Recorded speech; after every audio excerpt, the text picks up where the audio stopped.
জয় বলে হর হর মহাদেব। সব ভক্তরাও ভালো আছো অবশ্যই।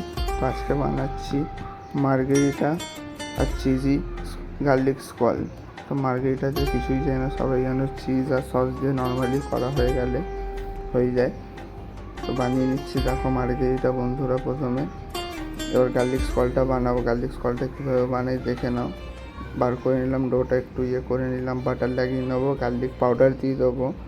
তারপর দেবো অনিয়ন যাবে না, ক্যাপসিকাম, অ্যালাপিনো, রেড প্যাপ্রিকার চপ ভালো করে দেবো। দেখে নাও চপ করছি এখন। চপ করে দেওয়ার পরে ওর মধ্যে একটা অরিগানো স্যাশে একটা চিলি ফ্লেক্স স্যাশে যাবে এবং মজরেলা চিজ দিয়ে দেবে, ভালো করে বানাবে। দেখে নাও ভক্তরা বানাচ্ছি, বানাতে বেশি সময় লাগে না, খালি মেন হচ্ছে ওটা মোড়াইয়ে ভুলভালভাবে মোড়া হয়ে গেলে যেটাতে ফেটে যায়। দেখে নাও সব দিয়ে দিলাম। এবার আস্তে আস্তে করে মুড়বো। মেন হচ্ছে মোড়াটা যে একটুখানি অসুবিধা হয়ে যায়। আমাদের রেস্টুরেন্টে এখন অনেকে বানাতে জানে না ঠিক করে গার্লিক স্কল, অনেকে জানে, হয়ে যায় ভুল অনেকের কাছে। তো দেখে নাও গার্লিক স্কলটা বানিয়ে দিয়েছি, একটু বাটার লাগিয়ে দিলাম।